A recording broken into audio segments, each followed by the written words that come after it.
in this wall-shaking episode of MythBusters. That's the sound! We're taking combustion and propulsion to their unnatural limits. Oh! Can a well-aimed, high-pressure air tank really be a lethal missile? Could 2 compressed air cylinders power the world's fastest speedboat? Remember, Jamie, experiments like this are 90% mental. And can an engine fueled by gunpowder do anything but blow itself to pieces? It's fast, it's furious, It was the lard that did it. and it's firing on all cylinders. Who are the MythBusters? Adam Savage and Jamie Hyneman. This is gonna kill you. Between them, more than 30 years of special effects experience. That's what I'm talking about! Joining them, Tori Belleci, Very excited about this. Carrie Byron, Look, he cracked into his skull. and Grant Imahara. Don't say anything. They don't just tell the myths, they put them to the test.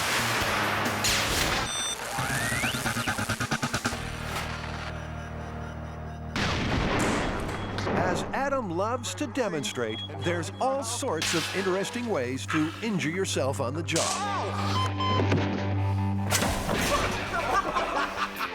It seems danger is everywhere, but nothing on the workshop floor has quite the deadly potential of a compressed gas cylinder.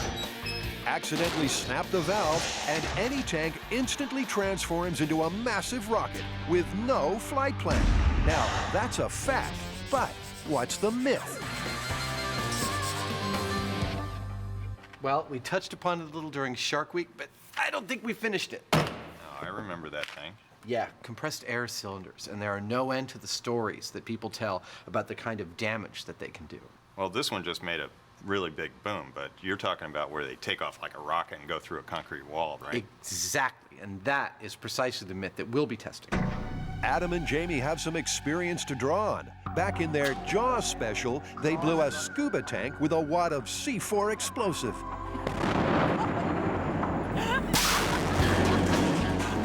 Then shot another tank with a high-powered rifle. It didn't blow up, but it sure went off. And if a cylinder rocket can bend solid steel, what's it going to do to a concrete wall?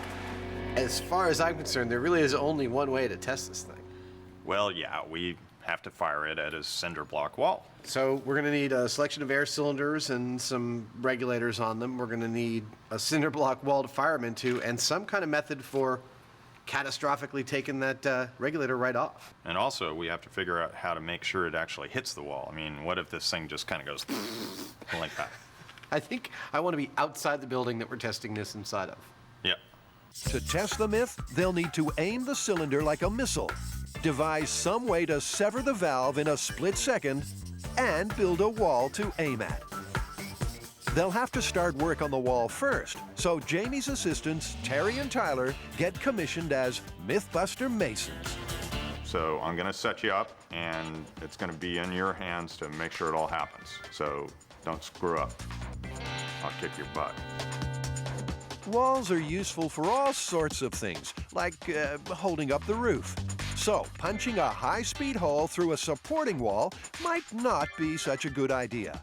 This freestanding barricade won't be pretty, but it will be, well, great. Meantime, Adam is checking the myth with a man whose whole working life has been spent under extreme pressure. George Ratterman supplies valves and cylinders across the USA, and like most of us, he's heard all of those explosive stories secondhand. The first thing we've heard is that if you knock off the valve to a cylinder, they can fly right through a brick wall. Yeah, you know, that is the myth. I've heard that from a number of people. In most cases, you ask them a few more questions, you find out they actually weren't there. I think somebody else told them. And most of the time what the story is, it would take off and it would usually go through a cinder block wall, disappear, go out in the field, or else possibly be found, you know, through a couple more fences or something. We want to build this rig that shears the valve right off of this. And for the first test rig is a large weight in a guided tube that comes down right on top of the cylinder and knocks it right off. I mean, do you think that's going to work? I don't know if that's going to work. I would be concerned that you're going to end up with an uneven brake and only a partial brake, and that's when you're really going to get a spinning effect of the vessel. And remember, we're talking an ankle-smashing 140-pound steel cylinder. Even a partial shear could send this thing ballistic. It might also start spinning erratically, which Jamie calls rat chasing.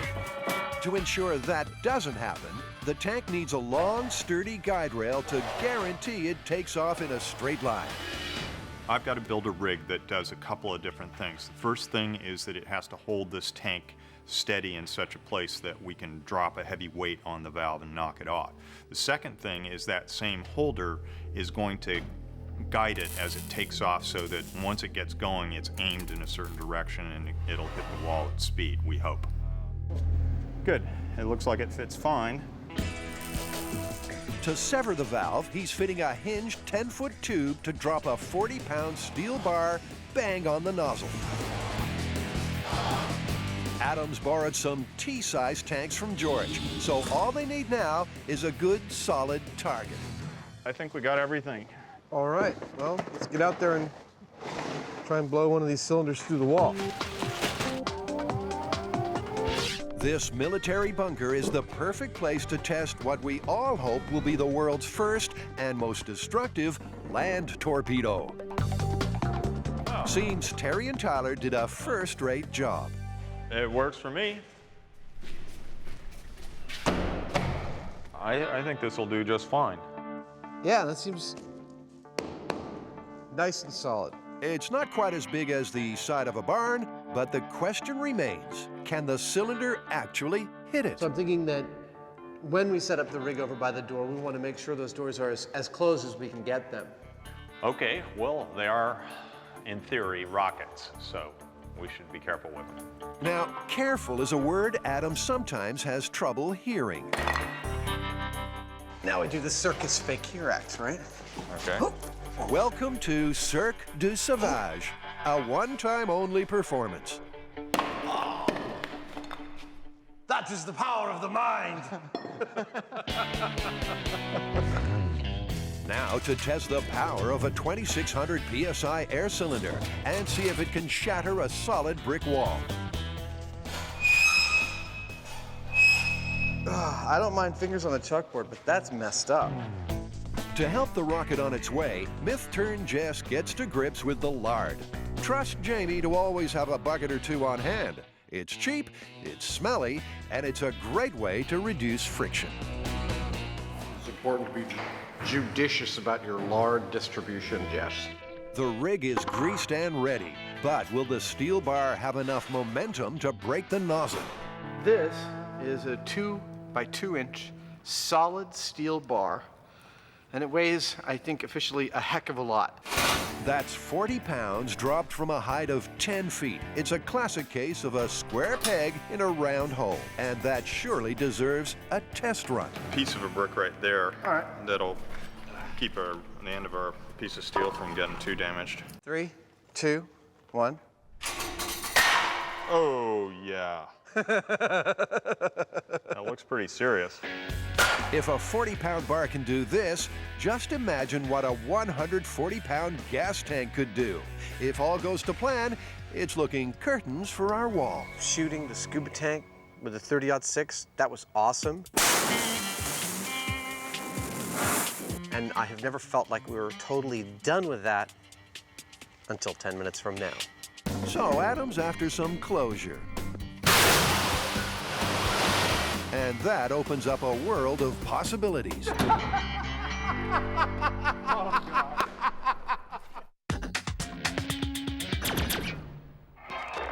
Now, here's a motor myth that's way overdue for testing. In fact, it's a classic blast from the past.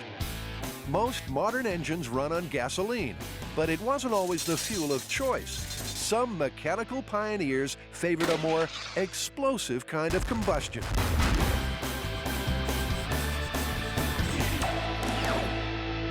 Trying to test the claim that you can run an engine using only gunpowder. Sounds easy enough. Get an engine, add black powder, ignite. Hang on a minute. There have been a lot of people that have tried this through the ages. Maybe we should try a few of their experiments just to see if we can learn from their mistakes. Finally, we get to learn from somebody else's mistakes. Now, common sense tells us the words engine and gunpowder shouldn't even be used in the same sentence. But the respected men of science who designed our 3 test engines clearly thought otherwise. And Tori's not going to learn from anyone's mistakes, because as far as we know, not one of these engines was ever actually built. The gunpowder fuel they plan to use is often called black powder. It's a volatile mix of sulfur, saltpeter, and charcoal. But before the team even thinks about putting this lethal compound in an engine, it's worth finding out if it really has the kick needed to push a piston. Well, we think there could be some really good reasons why you'd want to use black powder in an engine. To demonstrate that, we're going to do a comparison between black powder and gasoline. For this first experiment, they custom-build a super-sized piston to test the comparative grunt of gasoline and gunpowder.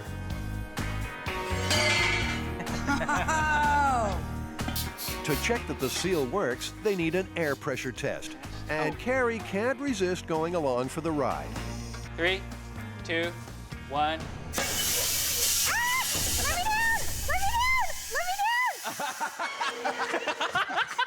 Well, the piston works. Operations move out to the car park and into the blast chamber. That's an indication of how much faith they have in the black powder.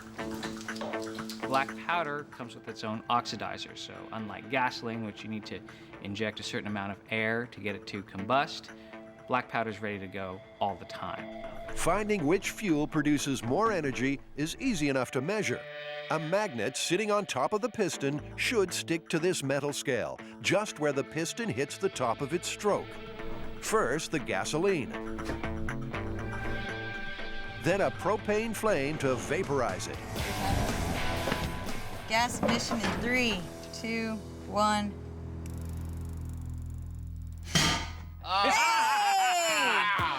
The gasoline-powered piston has made its mark. No, it couldn't have gone up there. So it accelerated it all the way up here. So will the black powder measure up? Grant's quietly confident. Our research indicates that black powder has a lot more energy density. It's measured in grains, which comes from the old Troy system of weights. 1 grain is roughly equal to 1/500th of an ounce. So you're using 20 grains again? You got it. They wait for the flame to ignite the powder. Ah, there we go. Wow. Perfect. They don't call it gunpowder for nothing. Wow, shot the magnet off the scale. So this is where the gasoline magnet got shot to. And, there is where the black powder magnet got shot to. Well, that's fairly conclusive.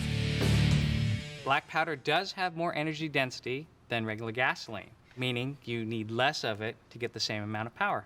So it is a sound concept. But what happens when a sound concept meets an unsound engine?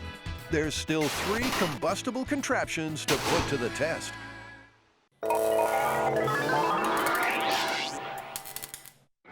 High-pressure gas cylinders have been around for 100 years, and legends of their destructive potential have been around for 99. But could a ruptured tank really burrow through a brick wall? Back at the bunker, Adam and Jamie are about to find out. All right, I'm arming the rig. Arming the rig means unscrewing the protective cap. All that remains is to pull the string that releases the weight. That hopefully guillotines the valve. All right, ladies and germs. Shearing the compressed air cylinder in 3, 2, 1.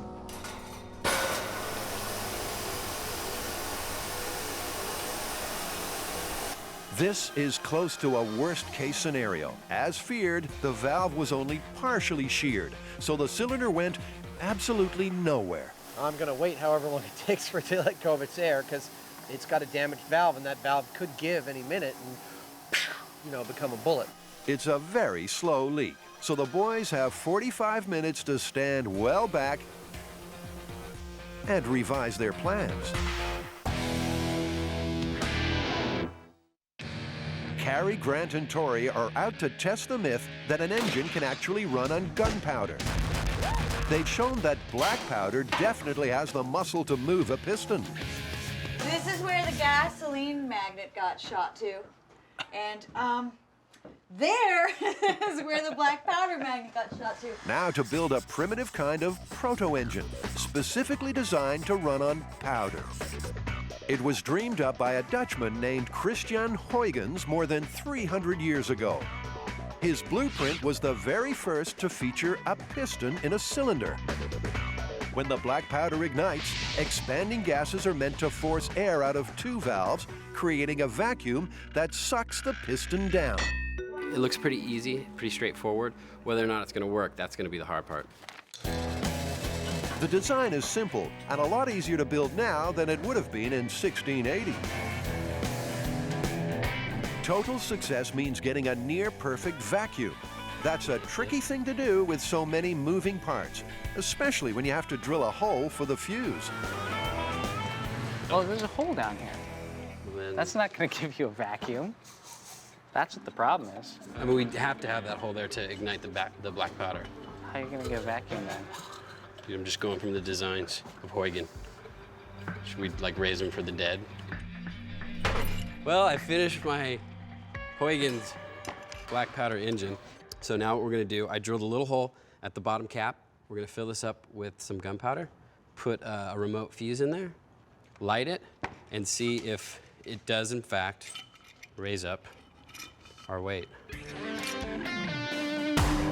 I am not sure if we're going to get a good enough vacuum, and that's the whole principle that this Huygens engine works on. But, you know, there's only one way to find out. One thing Huygens didn't specify was how much black powder to use.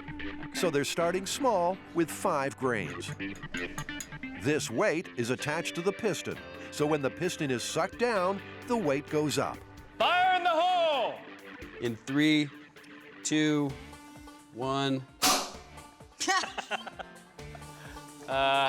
Okay. So much for fire in the hole. The weight hasn't budged. In search of more oomph, Torrey trebles the charge to 15 grains. Here we go in 3, 2, 1. Oh God, did you feel that? The vacuum, it's sucking me in. It was huge. Yeah, it sure does suck. But the weight did rise a little, which means the piston moved slightly in the cylinder. Dude, it totally pulled it down. Look at this. Well, if it were a vacuum, it would have been holding, like you wouldn't have been able to pull it back. So they upped the charge from 15 to 20 grains. In 3, 2, 1. It looks like Huygens' original draft is just a little bit too drafty. We have 2 things working against us. Our seal between the piston and the chamber isn't completely airtight. We got it as tight as possible, but there's still some leaks, so we're not getting a true vacuum. And then also our one-way valves, they're not totally airtight either. Modern machining gave the engine a better chance of success than Huygens could have imagined, and it still didn't work. 1 black powder engine down, 2 to go. But there's reason to be hopeful. Just running through this experiment, though, you can see why people were so intrigued by the whole black powder engine. It takes so little to create so much force. And soon they'll see if that force makes or breaks an engine George Cayley had high hopes for.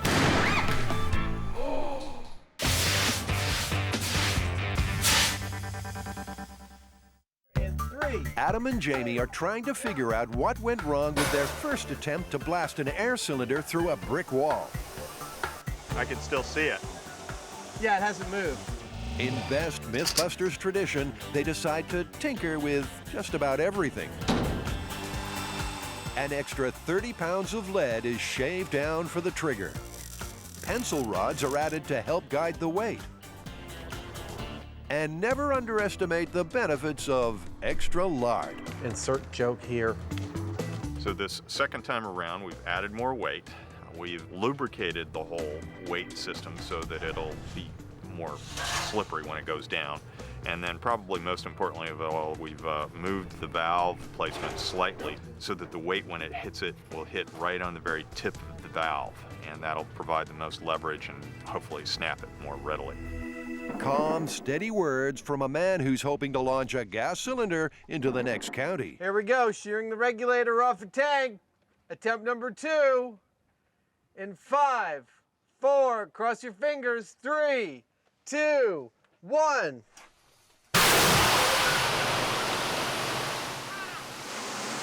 Yeah! That's the sound! That is a lovely, lovely sound. The valve has sheared clean off, and that's a very good sign. It looks like the cylinder flew straight and true, but did it have enough thrust to crack the wall?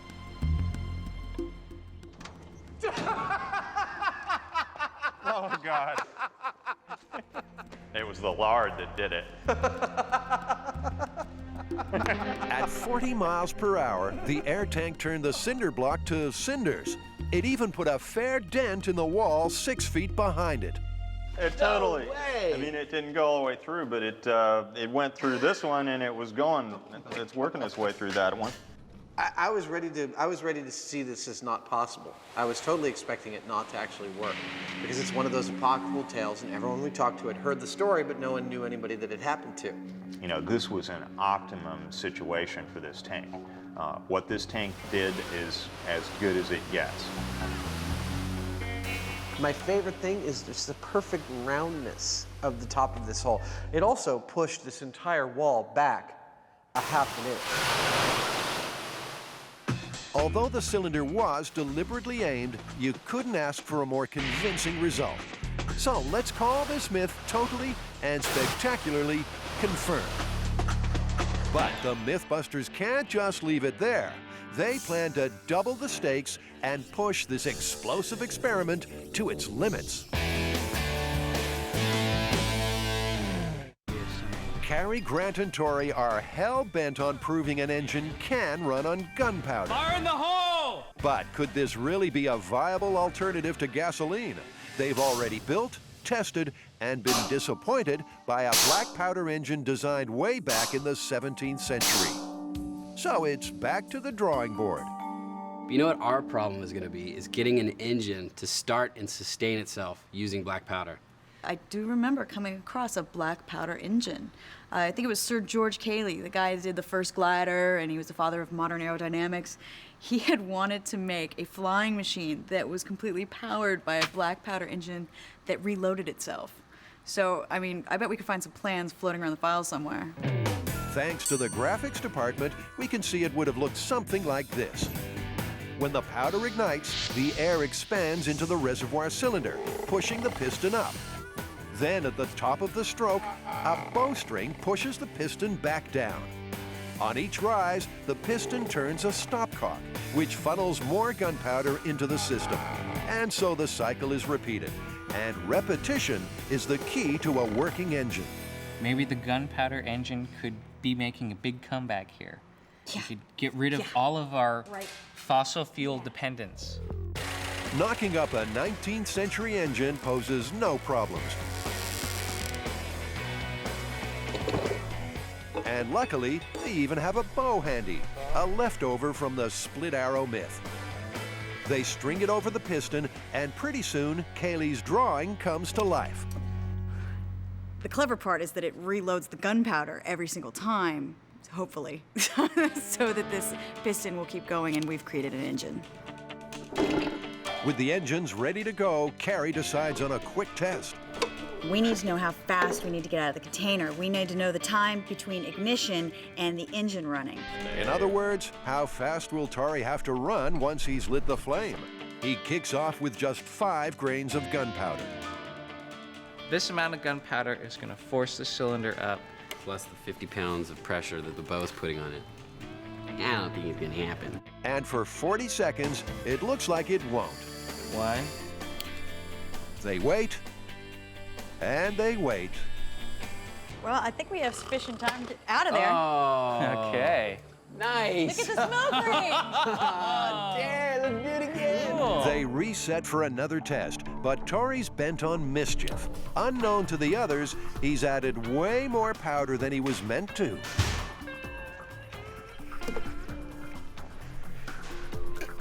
Three, 2, 1. Is this the combustible black powder? How much was in there? I put in too much. Talk about a plan backfiring.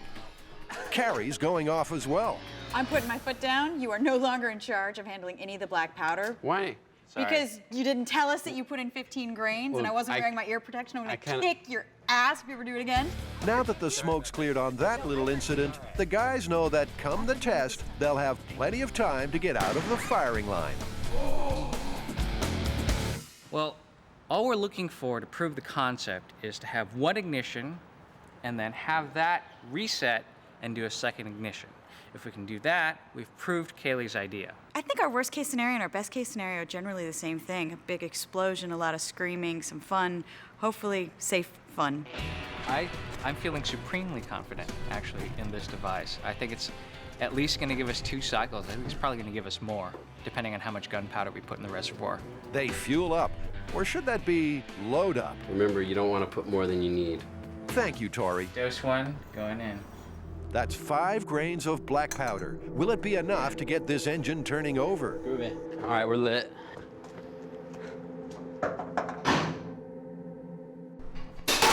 Whoa! Okay, it sort of worked. The expanding gases did push the piston up, and the bowstring did reset the piston. But the reload mechanism didn't, well, reload. Still, it's not like the whole thing's gone up in smoke. It actually worked, and it didn't fall apart. We had one good stroke, but unfortunately, our hopper seemed to have shot or knocked out all of our gunpowder, which flashed when it hit the propane. The answer? Some aluminum foil over the hopper, which should keep the powder in place. Take 2. Remember, for proof of concept, the engine has to complete at least 2 cycles. Once again, the engine only manages a single stroke.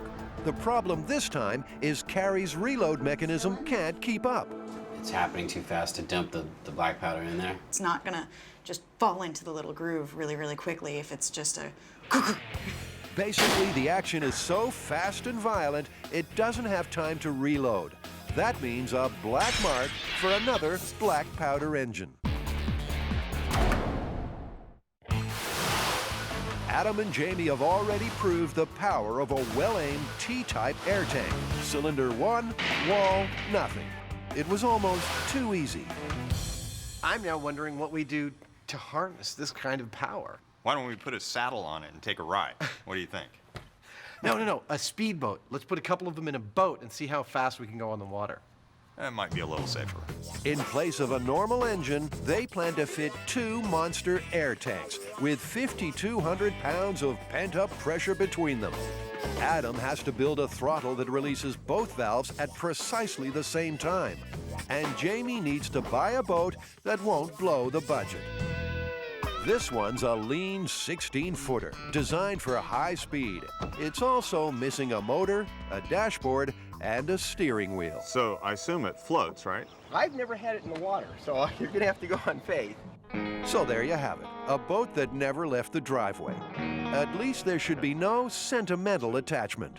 You've seen the show before, right? Oh yes, big fans. So you're aware that there's a strong likelihood that we're going to do something horrible to your boat? Yes, yeah. You have any kind of like remorse or anything about seeing your boat, potentially turned into shrapnel? We're sort of expecting it, that could happen to it. Selling your boat to the MythBusters must feel something like selling your horse to the glue factory. Still, the deal is struck, and it smiles all around. Of course, you know that the 2 happiest days of a boat owner's life are the day that you buy a boat and the day that you sell it. I think this is one of those days, so. And it's one of those days for Jamie, too. There's no feeling quite so rewarding as carefully customizing your very own speedboat. Always brightens my mood when we get to break out the sledgehammer. The team has just one day to get through a titanic amount of work. What I'm gonna do is take this pipe and kind of bolt it on a swivel thing on the transom of the boat. And I also have to build a kind of a wooden paddle thingy to actually go in the water and guide it. Ah, yes, that would be called a rudder. And they'll need to attach it to a kind of round wheelie what's-it up near the pointy end of the boat. So Adam cuts, belt sands, then spot welds the paddle thingy. They've decided to mount the seat between the two tanks, and for some obscure nautical reason, they're using Adam's posterior as a yardstick. The minimum is going to be like about 15 inches. Wait, you're going too far. I'm going right inside of my hands. Yeah, you're squeezing, and that's 14 inches then. Why Jamie needs an accurate measure of Adam's buttocks is anyone's guess. But it is time they both got the lead out. So, with a little elbow grease, then some screws and a strong epoxy glue for the baseboard, our dual inboard rockets are finally hauled on board and strapped down tight. Dude, I love it. I'm starting to get excited. And although Adam's backside set the standard, it's Jamie who'll be steering the ship. Go ahead and have a seat.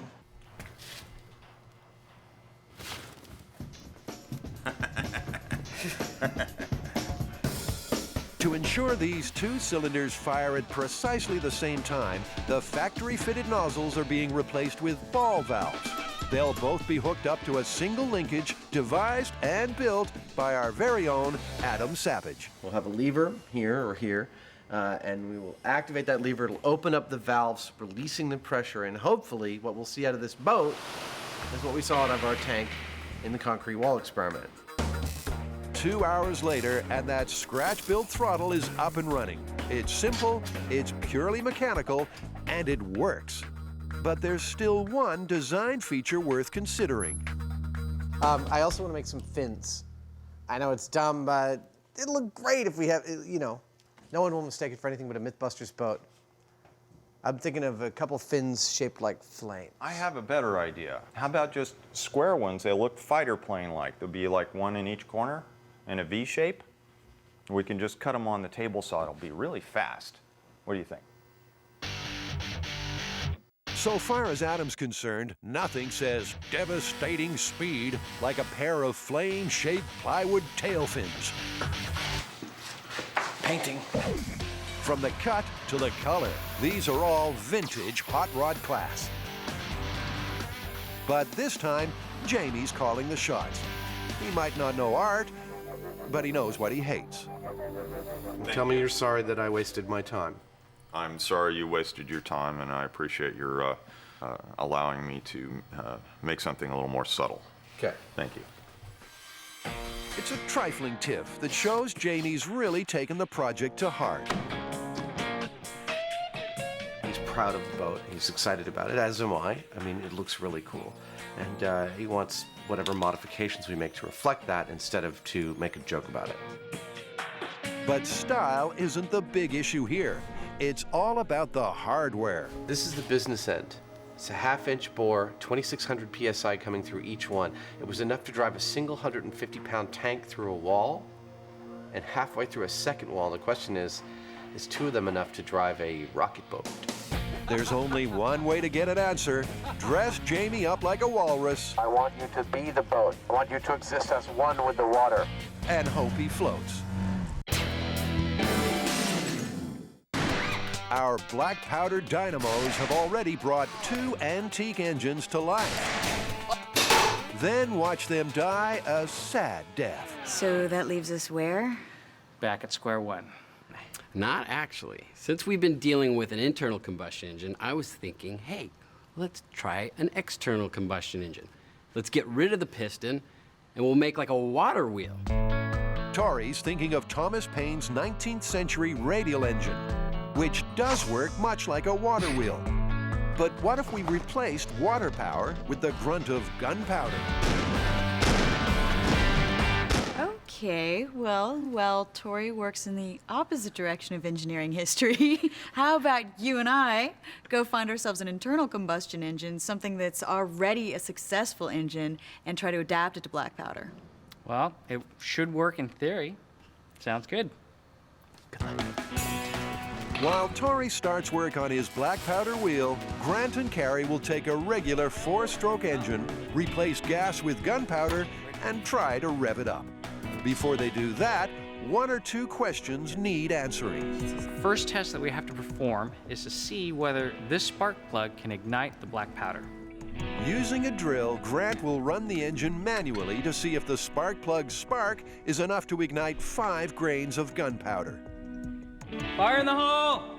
Hopefully. Here we go.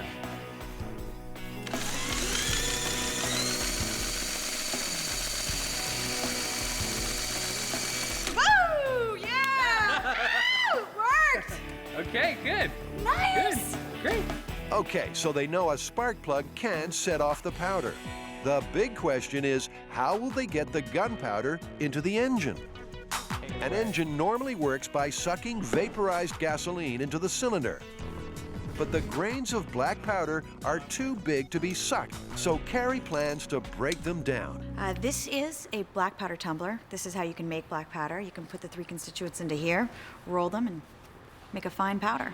And the longer you roll it, the finer it gets. We thought maybe if we could make it a nice fine powder, something more dusty that could kind of just float in the air, maybe then we could have it suck into the intake. They put 100 grains in the tumbler. And voila. And set it a-tumbling. It takes a little while, so let's see how the wheel's progressing.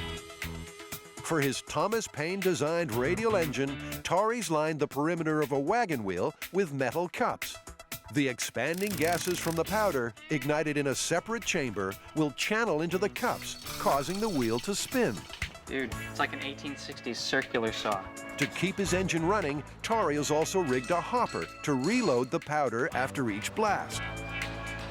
Right now I have the black powder dispenser rigged up to the rig here, and I have this little piece of steel. As it rotates, it will push the button in and releasing an amount of black powder. To test the wheel, Grant blasts compressed air through the system. That looks pretty good, man. Yeah. How much PSI was that? That's just 125 PSI. Black powder's gonna be tens of thousands. With those kinds of forces in play, they set up Tori's wheel of misfortune in the blast chamber. In the first test, they'll start slow with just 15 grains of black powder per cycle. Initiating glow plug. Okay, and not enough pressure to get the wheel going. And even with 70 grains, wow, Payne's wheel of steel just ain't spinning. Before Tori slides into depression, he wants to improve the compression and try again. So the only modification that I did is I cut off this big chamber, which is way too big. We weren't getting the compression that we need. I welded on a smaller tube. Hopefully it will give us more compression. It's more like a shotgun, and hopefully we'll get this wheel spinning. All right, here we go in 3, 2, 1. This is taking too long. Oh! Maybe that was a little too much. No, 70 grains wasn't too much. The whole thing backfired. Gases from the explosion were forced back up into the hopper, which set off all the black powder. And still, the wheel didn't turn. Oh, no! Wait, don't even go in yet. They've blown the hopper off, so this experiment is pretty much over. Not only did it not work, now we don't have a way to continue to introduce black powder into our engine. Adjusting the charge and the timing might have helped, but the gravity-fed reload system looks doomed to failure every time. Payne's instructions were followed precisely, so it's safe to say that like the other 2 engines that came before, it just doesn't work. But Grant, Carrie, and Tori have one last hope. They'll put gunpowder in a lawnmower engine to see if that cuts the mustard. Grant's mental machinery has already been crunching the gears, pondering a way of getting the black powder into the engine. Like a And he's devised an ingenious fuel injection system. What this is an air eraser, basically a miniature sandblaster. Black powder goes inside of this reservoir, and compressed air goes in here. You set this to wherever you want it to be, and a constant stream of black powder should be shooting out of here. Out in the blast chamber, they set up for the test. The air eraser is rigged up to squirt the black powder directly into the combustion chamber. Is anybody else as excited about this as I am? Once again, Grant uses the drill to turn the engine over. Sort of a crude version of the starter motor you'd find in your car. Fire in the hole! A second or two later, the fuel should kick in. In this case, the powder. We're anticipating a throaty throb and a nice dark puff of exhaust gas. Well, that didn't quite work. And when Grant takes a peek inside the casing, he sees why. Is it all gooped up from the oil? Yeah, there's quite a bit that's actually kind of clumped in a wet puddle. They're left with an engine enigma. Our fuel needs to be dry to ignite, and as it comes up into the cylinder, the oil mixes with the black powder and makes a gooey slurry that we cannot ignite. They've got one last shot. They'll strip down the engine, drain all the oil, and see if the injected powder will ignite before the engine seizes up. There's a lot of oil in there. And Tori thinks their chances might be better if they replace the spark plug, which fires intermittently, with this little device. So what I did is I made this little glow plug, and all it is a little coil of wire. We're going to attach it to a battery. It'll glow red hot, and that'll be a constant source of heat to ignite the black powder every time it enters the chamber. He's a bright spark, isn't he? Right. It's the moment of truth. Will this four-stroke engine go on gunpowder, or is it the end of the road for this myth? Gentlemen, start your engine. Glow plug. And black powder. Nothing. Zilch, zip, and bupkis. In desperation, they put 5 grains of gunpowder directly into the cylinder and try again. 3, 2, 1. Yeah, we got a fire. Come on! Baby. We did get one push. We got one charge. We got one fire. push. Yeah, we got Fired one once. ignition. Even a working engine won't work with gunpowder. And for that, we should probably all be grateful. Do we really have to talk about this one? No. But we will anyway. But you can see why, over the ages, it was so tempting to use black powder. It's got such high energy density, it would make a good fuel. But the stumbling block is getting the black powder into the piston and actually igniting it. Not to mention that these are dangerous. So you ready to wrap this one up? Yep. Claim it. Busted. Easy. Busted. Busted.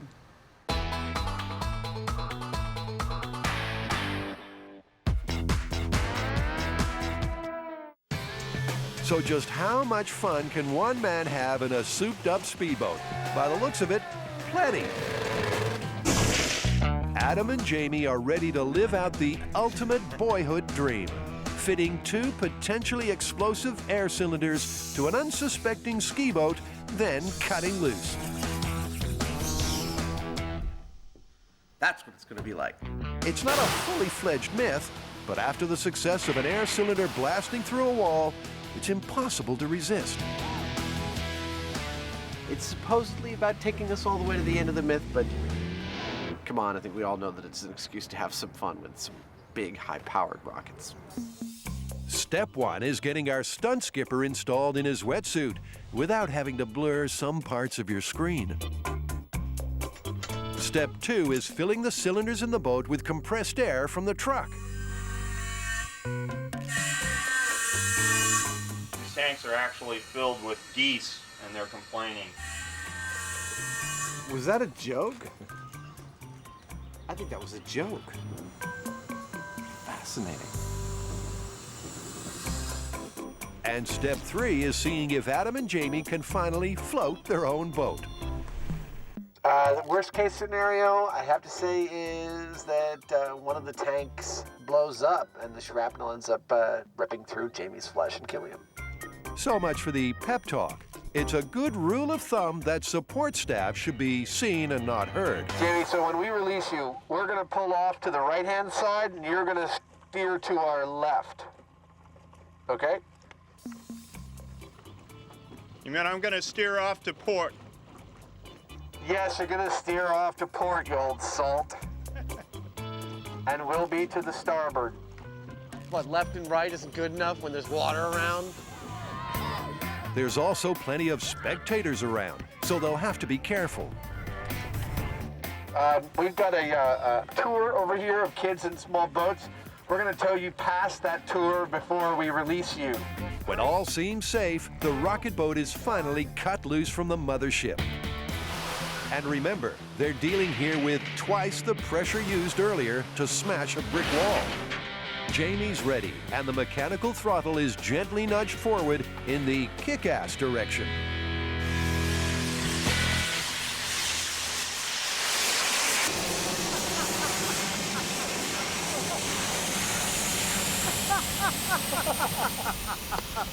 Oh dear, lots of noise and lots of spray.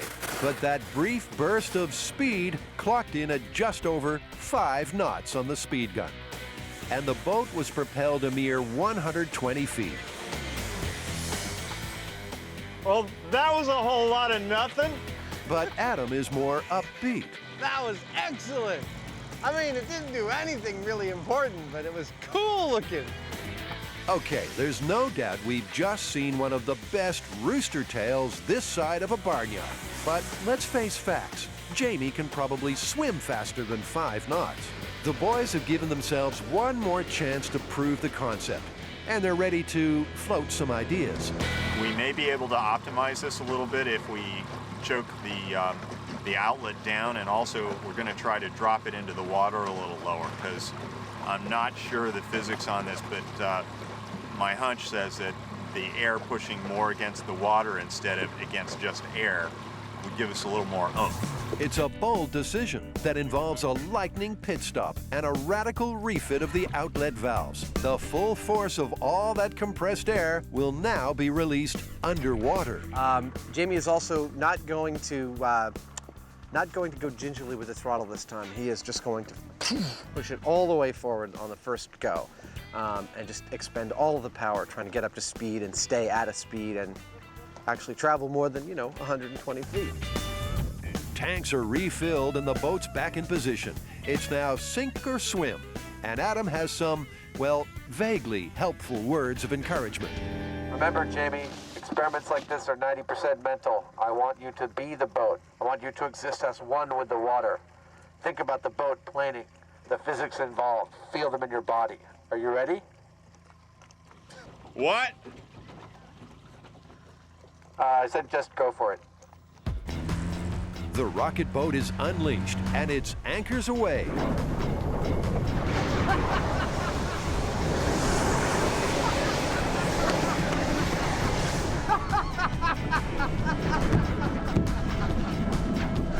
Let's assume that hysterical laughter is not a good sign. In fact, the boat traveled only half the distance of its first run. It was about the same as the other one, wasn't it? No, it wasn't even close. As for the speed gun, it was hardly worth installing the batteries. Well, I think that would proverbially be that. This lavish maritime experiment turned out to be a spectacular failure. Maybe it's time Jamie invested in a good, reliable outboard. I don't think he even made it like 60 or 70 feet that time. I don't know if you can calculate it in miles per hour. It'd be more like miles per day. So we have to ask ourselves, what's the wash-up? So, Jamie, how are we going to wrap this one up? What do you call it? Well, we did get a tank to blow through a cinder block wall when we knocked the valve off, so that's confirmed. I mean, there were documented cases as well. And you can strap some air tanks to a boat and give it a little bit of power, but it's not that practical. It's not real power. Yeah, we need to go for the hydrogen and light it. It's another episode. We've got to let this one go.